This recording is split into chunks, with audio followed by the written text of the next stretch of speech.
Yesu nashimwe cyane nshuti zacu, amahoro y'Imana akomeze kubana namwe aho muherereye hose. Iki gitondo cy'uyu munsi rero nje kukubwira ngo ihumure ry'Imana yacu ribe mu mutima wawe, ribe ku bawe, ribe ku muryango wawe, ribe ku byo ukora ndetse n'ibyo ugambirira gukora byiza mu mugambi w'Imana. Amahoro y'Imana rero turabashuhuje, ni kuri Mpumuriza GB Ministries. Amahoro y'Imana bane namwe. Nje rero kubabwira ngo nimuhumure.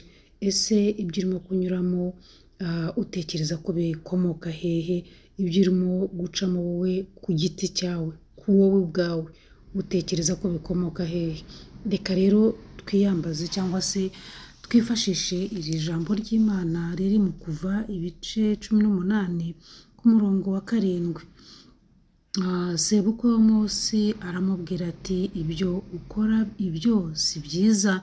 Nje kubaza ngo mbese kumvira kwawe kungana iki? Ese wowe ugira umuntu ushobora kumvira? Ugira umuntu ukubwira ngo sigaho? Ugira umuntu ukuburira akakubwira atari ko biri ukora sibyo ukamwumvira? Kumvira abakundwa biragoye, ari byo birimo bituma abantu bagenda bagera uhura n'ingorane zitandukanye nyinshi. Kutumvira, yaba ari umukuru yaba ari umuto, uko umeze kose gerageza ukore ikintu cyitwa kumvira, hanyuma urebe ko Imana itari bugutabarika kugirira neza. Ngo kumvira biruta ibitambo. Ese waba wumvira? Hari igihe umuntu yakubwira ngo sigaho ibyo bintu urimo kugerageza sibyo, ibyo bintu urimo kuvuga sibyo, ibyo bintu urimo gukora sibyo, koko pepepe bigaragara ko urimo gutambikira, ariko wowe ukumva ko barimo kukubuza uburenganzira bwawe, barimo gutuma udakora ibyo wumva akabayikora. Ariko Mose we ngo yirirwaga umunsi wose abantu bamugose inyuma n'imbere, bamuzengurutse, acira imanza, ajya inama, atesha, yunga, akora bya bindi byose, ahugura byose akabikora bukarinda bwira. Ariko sebukwe ngo aramubona. Haleluya! Ese waba ufite wowe umuntu at least ukubona akakugiriraho imbabazi, akavuga ati uriya muntu wanjye arapfuye, uriya muntu wanjye umva araremerewe, biriya bintu akora sibyo? Ese kuki atashaka undi muntu umufasha kugira ngo bose babeho imyaka yabo Imana yabaremeye? Yabonaga ibintu byose bimugose, kandi na Mose nawe abyishimiye, yumva ariko bigomba kugenda. Burya hari ibintu bituremerera tutakabaye turemererwa nabyo, nyamara wakumvira inama ugakora ibitunganye kandi Imana ikaguha umugisha. Ese wowe waba ufite umujyanama? Ese umujyanama wawe ninde? Ese umuntu ukubona akabona ibyo ukora nibyo biratunganye, ariko ukeneye guhugurwa, ukeneye kugirwa inama, ukeneye gufashwa, ukeneye. Ese wowe waba ufite umujyanama wawe? Ese niba umufite uramwumvira? Uwo mujyanama uramwumvira? Ukora ibyo akubwiye gukora, cyangwa icyo ijambo ry'Imana rikubwira gukora nibyo urimo gukora, cyangwa uratambikira? Bakundwa, iyo twatambikiriye niho duhura n'ingorane. Iyo uvuye mu bushake bw'Imana, hariya sebukwe wa Mose yamugiriye inama, amubwira ati reka shaka abandi bagufashe. Ntabwo wahera mu gitondo ngo burinde bwira ejo bundi ukwezi gushire, iminsi ngahishire, hanyuma uvuge ngo uzarama. Ntabwo bishoboka. Ntabwo wakora ibintu bidatunganye, ibintu Imana itishimiye ugire ngo uzarama. Ntabwo ushobora kurama. Oya, igihe kiragera ugasaza imburagihe, igihe kiragera kandi ukanabihanirwa, igihe kiragera ni ukuri ugasanga waribeshye ubwawe, kandi ari kubera iki? Kubera kutumviye Imana. Gerageza wumvira Imana. Reka wumvira Imana mu byo ucamo, mu mirimo ukora ya buri munsi, umvira Imana. Kumvira Imana ni iki? Ni ukumvira abayobozi bawe. Niba ari mu kazi, umvira umuyobozi wawe icyo akubwira gukora. Niba uri umwana, umvira ababyeyi bawe icyo bakubwira gukora cyangwa bakuruta. Niba ari abagushora mu bibi, rwose byange. Ariko niba ari umuntu ukugira inama, nk'uko sebukwe wa Mose hano turimo kumubona uko yabigenje, akamubwira ati reka sigaho. Niba uwo muntu ufite umuntu ukubwira ngo reka sigaho, ufite umushumba wawe ukubwiriza ibitunganye, atari ba bandi basaba indamu, ba bandi basaba amafaranga, azana amafaranga usengere, uwo nta nama yakugira. Oya, ntabwo umuntu ukubwira ngo nzanira iki n'iki mbone kugusengera, ntacyo yakumarira. Uwo mureke. Ntabwo ariko ijambo ry'Imana ritubwira. Shaka umujyanama muzima. Mwikwiruka inyuma y'abahanuzi, mwikwiruka inyuma y'ababaragurira. Oya, si ngombwa. Nawe ubwawe wakwihanurira. Iri jambo ry'Imana riruzuye, ririhagije kukugira inama. ariko shaka umuntu muzima wakubwira ngo sigaho ukabyumva, umuntu muzima wakubwira ngo ca muri iyi nzira ukayinyuramo, umuntu muzima wakubwira ngo nyamara ukoze na kiriya wakunguka, umuntu muzima wakubwira ngo ariko kiriya kintu kireke ngwino nkwereke iyindi nzira. Abo bantu barahari. Hari abantu basigaye bavuga ngo nta muntu muzima ukiriho, ngo nta muntu wahinduka umujyanama wawe. Barahari. Ni wowe ahubwo ufite ikibazo. Wowe uvuga ngo nta muntu muzima ukiriho, ufite ikibazo muri wowe. Ahubwo shakisha kumenya igituma utekereza yuko nta muntu muzima uhari niyihe. Abantu barahari. Ni ukuri abantu barahari bazima, abajyanama barahari, uwakubwiza ukuri atakuryarya arahari, uwakubwiza ukuri atakubeshya arahari, uwakubwiza ukuri atagira ngo uhombe arahari, barahari. Yego, abantu batukishije izina ry'Imana, abantu batukishije umurimo w'Imana, abantu batukishije abantu beza, ni ukuri. Ariko hari abeza bahari. Ntukavuge ngo abeza barashize. Oya, barahari ku isi, barahari. Ariko Satani azana ikinyoma akakigushyiramo, akakubwira ati reka.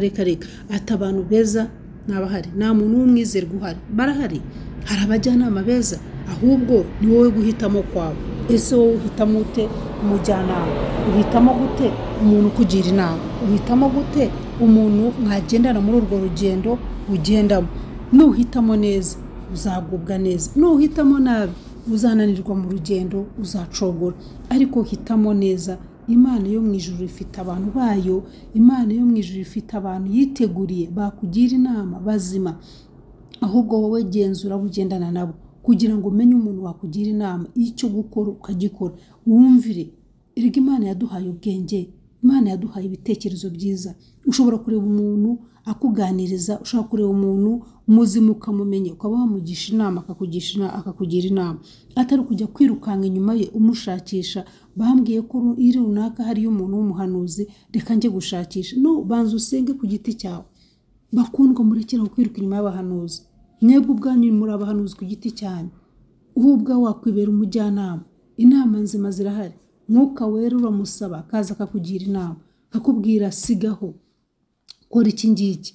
Ntabwo uraba ugenda ugiye gukora nk'ikintu ukumva hari indi jwi rikuvugiyemo muri wowe, kandi waryumvira ukagenda ugakora igitunganye. Ariko wakwibaza ute se nzaryumva gute? Senga, fata igihe cyo gusenga, ubaze Imana nyuriye muri ihe nzira, nkora iki, mvuga iki, ese bigende bite? Yesu nashimwe cyane. Murekera ahangaho kugisha inama abantu batari bo. Uragenda ukabona umuntu wari wese kumva ko wamubwira ibyawe, urayimubwira agahita bijyana. Uramugisha inama agahita gutaranga. Kubera iki? Wagishije inama abantu batari bo. Ariko abantu b'Imana baracyahari. Hari uwo wagisha inama akakubwira ati shaha gira urya, ngwino ubigenze gutya, kandi ukagira ubuzima bwiza. Ese umujyanama wawe ninde? Ese koko hari umuntu ushobora kukubwira ukamwumvira? Ninde wumvira? Niba udafite umuntu ushobora kukubwira ngo umwumvire, mushake. Ntabwo wabaho wenyine ku giti cyangwa wumve ko wihagije. Nibibaho, nta muntu wihaza. Mugabo, jya inama n'umugore wawe. Musore, jya inama n'ababyeyi bawe niba bafite, cyangwa se umuntu wo mu muryango wiyumvamo, umugisha inama, kugira inama. Cyangwa inshuti yawe ubona nzima. Ntabwo abantu inshuti zose ariko tuzibwira byose. Oya, shaka inshuti nyanshuti uyigisha inama, uyibaza uti mbigenze ni. Abo bantu barahari. Mwishaka guheranwa n'agahinda, mwishaka guheranwa no kutumva. Oya, no kuvuga ngo reka nikorere ibyanjye kubera ko n'ubundi nta muntu nabwira ibyanjye ngo anyumve, aho kugira ngo banyumve bagenda bamvugavuga. Oya, abantu beza bazima barahari wagisha inama kandi nagenda kuvugavuga. Rero shaka, ca bugufi, senga Imana. Mana, baza Imana.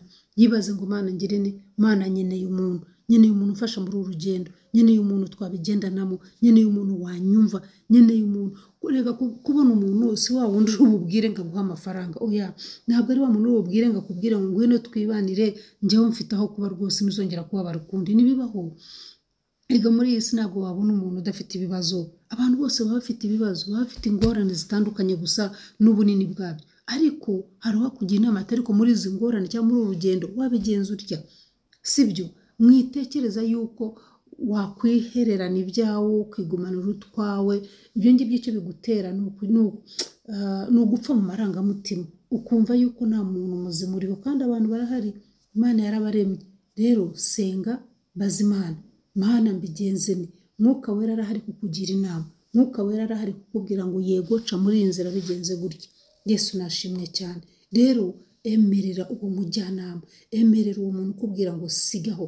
Sebukwe wa Mose aravuga ati sigaho, si byiza, ibyo ukora ntabwo ari byo mwana wanjye, ntabwo bizatuma usaza neza. Yesu nashimwe cyane. Ese wowe ni ibiki urimo gukora wumva byatwaye ibitekerezo byawe? Ni ibiki bikuremereye? Ni ibiki bikubujije amahoro? Ni ibiki wumva udashoboye gusobanukirwa? Umva, ngwino kuri Kristo, emerera Kristo akuyobore, emerera Mwuka w'Imana akuyobore, emera Umwuka wera kugira inama, kandi akugira inama umutima wawe utuje. Wijya kugisha inama wumva abantu bagiye kugufasha no kugutabara. Burya iyo tugiye kugisha inama twumva bari tugiye kubabwira ibyacu hanyuma bagira icyo badufashamo, badufashe, baduha iki. Jyana ugisha inama, nta kindi uteze kuri uwo muntu ushaka ubujyanama kugira ngo akubwire atonya genda ufate icyo ukora iki biragenda neza. Ariko nugenda ugiye kubaza amakuru ngo bakugaburire mbese utahe wijuse, utahe bakubwiye batumva kiriya kibazo wari ufite kivuyeho. Ibyo ntibirabaho.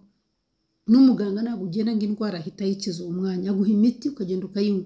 Rero sebukwe wa Mose aramubwira ati ariko ibyo ukora ni ibiki? Yesu nashimwe cyane.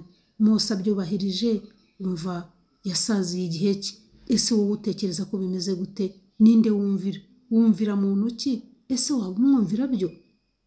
Yesu nashimwe cyane. Reka twitekerezeho, twifatira ingamba. Gira umuntu wumvira, gira inama wumva, inama nzima kandi wipfa kwirwanga uriya muntu baravuze ngo iyo bakugiye yagusengeye biratungana. Oya, wigenda uryo, pfukama ubwawe ku giti cyawe usenge, baze Imana icyo gukora, kandi Imana yacu iravuga. Yesu nashimwe cyane. Reka dusenga Imana kugira ngo Imana iduhereze umwuka wa discernment, umwuka wo kurondorana, umwuka wakubwira ngo uriya muntu ni muzima, uriya muntu yakugira inama nzima, ntabwo agushakamo amaramuko, ntabwo agushakamo amafaranga, ntabwo agushakamo ubutunzi bwawe.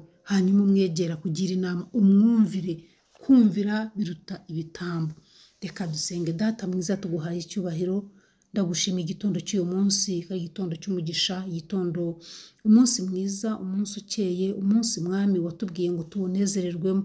Reka rero bene data barimo bakurikira iki kiganiro, reka nabo mwami wanjye bagira umunsi ukeye, bagira umunsi w'amahoro n'umunezero, bagubwe neza mu byabo. Data ubahereza abajyanama beza nk'uko Mose wamuzaniye sebukwe, wabazanira inshuti, abavandimwe babo bazima kugira ngo babafashe muri uru rugendo, babagire inama, basobanukirwe impamvu yo kubaho kwabo.